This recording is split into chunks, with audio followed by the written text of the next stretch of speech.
No, they just grab your money and say, I didn't even, it's not even, my situation wasn't even that bad. Like, I didn't even go to jail or anything like that, but they just suck. So it got I don't prolonged for 7 months. Yeah. I don't call them lawyers, I call them liars. Yeah. Call them my attorney the other day. You're not a lawyer. You're There's a good ones liar. out there. There's good There are ones. good And then ones. there's just the ones that just, they just care about money, bro. They don't even care about the person. Yeah, you have to do your research on them, and usually if it's based on a referral that someone else had. But if you try and find one yourself, Yeah, you can get 50-50. it's tough. It's I should tough. have stayed with a public. And when you're dealing with courts, and we talked about this in other classes, I can just touch base, less is more. Certainly you don't want to be, they're definitely power tripping. So you don't want to be saying a whole lot to them. Yeah. Yeah. Because they use that against you and send you to more classes and things like that. So today we're going to be talking about why people stay in comfort zones and how to get out of those comfort zones, and why people use the phrase, I want this to be easy. So I hear a lot of people say, this relationship or this situation shouldn't be this challenging. I shouldn't have this many challenges in this relationship. And that's a distorted belief. Why do you think that's a distorted belief? Sometimes you gotta go through the hard stuff before you can get to where everything's okay. Nothing good comes easy. Nothing good does come easy. And if it comes easy, it goes way easy. But yet we have a highly avoidant culture, and we also have a culture who does this a lot. This is called the drama triangle or the Kartman triangle. So people tend to play all three of these roles in different scenarios. So victim, martyr, rescuer, enabler, perpetrator. And we've all played all three until we get out of the Kartman triangle. Is anybody familiar with the Kartman triangle? Okay, so the Kartman triangle is good to be aware of because we do it so often in our culture. So it's playing the victim. Sometimes we really are the victim of things. It's not. So there's playing the victim and there's truly being a victim. Those are different. So you have that. Then you have the perpetrator. Now, even if somebody is victimized, we don't want to keep them there. Right? We want to empower them. And then there's the rescuer. So this kind of falls in line with other things that we've talked about. So they all have a codependent role. There's so much of our society that's rooted in codependency based on our socialization. So a lot of people, right when they get into the deeper waters of their relationship, they start saying, this relationship shouldn't be this hard. Should this relationship be this hard? That's a question they ask. And I actually say, yeah, if your relationship is hard, it's challenging something in you that's in one of these dark corners that maybe you haven't looked at. So we like to push everything off into the dark corners, and then we don't generally like to look at those. We like to just push things off and say, okay, I'll deal with that later, or I don't want to deal with that, or that's not what I want to talk about today. Today's not a good day. There's a lot of verbiage that we use to push a lot of things that we need to address into dark corners. And nothing fixes itself. Sometimes there's tough conversations we have to have. And you just pick a day. Sorry, you Kind know of if I like- sign in now? Yes, please. Kind of like what I tell people about relationships. Pick one and stick to it if you care about that person and you love that person. Because you're going to have those same dark corners come up again and again and again and again, both people. But a lot of people like to do this perfect in our culture. They like to pretend that they're perfect. And the reason they do that is because if they take responsibility, right, for anything, then it's an admission to them not being perfect. So the minute they take responsibility, it's like a confession that they're not perfect. And that's a drop in their power.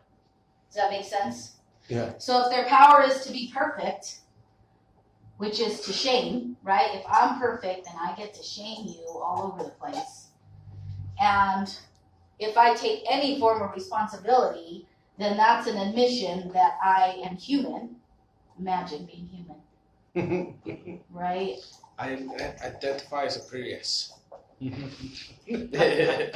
so this is very common in not just narcissism, but also borderline personality disorder. Are you guys familiar with that? It's kind of more of the female version of narcissism. We see it more in females. And it can be hard to spot. And it can be hard to spot because they are so nice and they capitalize on being nice initially. And they can remain very calm. And they are very good at turning the tables and they know all the language. A lot of times they're not even that educated, but they are educated in how to gaslight. Oh, that's my ex. Wait, yeah, that's not. They are the people that they are hard to work with. A lot of counselors just tense up when we So see a that's borderline right. person because they're the people that like to turn you in. And they will find something. They will get you to react and say that you are not a professional or try to make you seem crazy even as a professional. So While they're counselors saying, don't like to work with them even though we are not supposed to turn people away. Once we spot a borderline, a lot of counselors will say this is above my Okay, or ability to treat you. so they'll do Because all it that, requires a specialized therapy, dialectical behavioral therapy, and it's not that successful. Meaning that they're not apt to change. So investing in a person that has we don't want to dehumanize anybody. We want to give people chances. We want to invest in people. But truly investing in a borderline personality individual will make you feel defeated. And you will feel crazy by the time you are done dealing with a borderline. And so I recommend that people watch videos on borderline and know the signs. The first couple times they come to a session, you would think that they were the biggest victim and that they just had the worst relationships and everybody took advantage of them and nobody was ethical and everybody has made mistakes and that it is rooted in trauma. So some of that is probably true. However, they also don't talk about it. They refuse to talk about, they will tell you how perfect their family is. They will tell you how perfect their parents' marriage is, how perfect their parents were together. But then you start looking at their life and you're like, okay, but you've made a wreck out of your adult life, even despite your circumstances or your desire to say that your family is perfect. Then why is your life looking the way it does? But they won't take responsibility for that. They'll say it's somebody else. It's somebody else that created the life circumstances that they had. So they will say that they're perfect.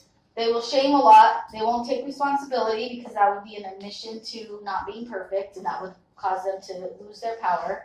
Therefore, they don't connect with anybody.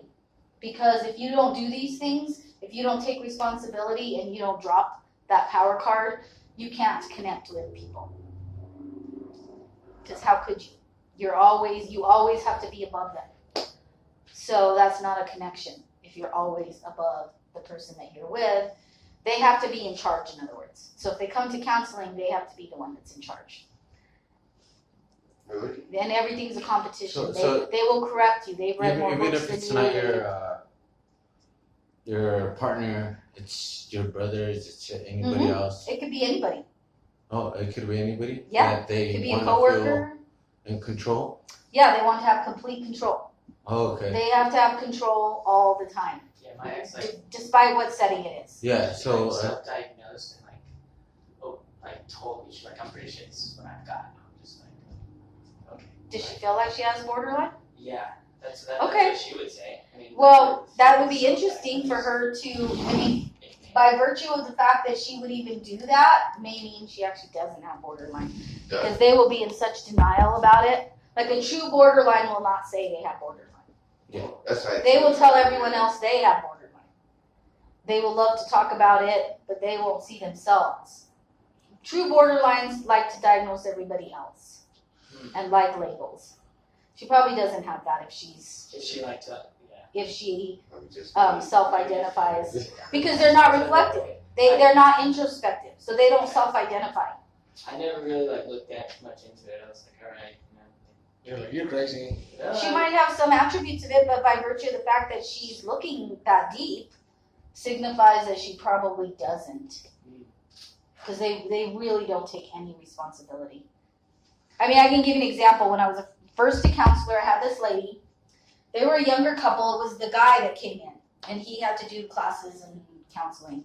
And it was all rooted in his anger, right? His anger. And then he started telling me the story. And he was like, well, my wife, her family's very religious. They did homeschool. Her brother, he never listens to directions. Her brother was like 17 years old. He's like, her brother never follows directions. He's like, I kind of have some issues with her brother. They had at the time, this was like 8 years ago or whatever, 5 years ago, I can't even remember, but it was a while ago. They had like a 2-year-old. They were always fighting. She had to be in control of everything. So then he said, well, I want to do a couple sessions. So they come in. She just doesn't say much. She's like, sitting on the couch, and she's like kind of smug and looking off in the distance. And she had just quit her job. She talked about how she had quit her job because they were unethical. And he was like, she does this all the time. She quits job after job. So he was being real. He was like, he was basically speaking his truth. He was like, she quits every job, says they're unethical, turns them in, goes on to the next job, says they're unethical, turns them in. So that was already a red flag for me. So she says, well, I'm not going to talk about anything. And I said, okay, well, why are you here? To see if you're addressing my husband's anger. I said, oh, okay. Well, yeah, that's part of his treatment plan, to address his anger. And I said, what role do you think you play? Oh, none. None, I don't play any. We're not going to talk about that. I said, what role do you think your family plays? None. We're not going to talk about that. I said, so your husband's just angry for no reason? Oh, yeah, he's always been angry. I said, oh, okay.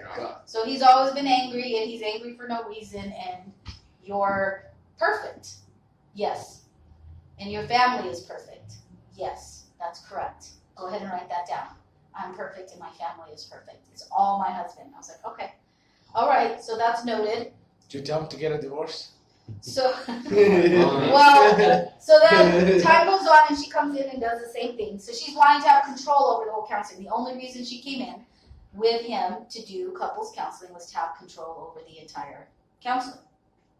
And they're very good, like I said, at remaining calm and telling you sob stories. And so she would say, well, I can't pay because I quit my job and I don't have money. So she would collect a bill and not pay. And I said, okay, well, you have to take responsibility for that, because this is your thing that you're asking for, that you're not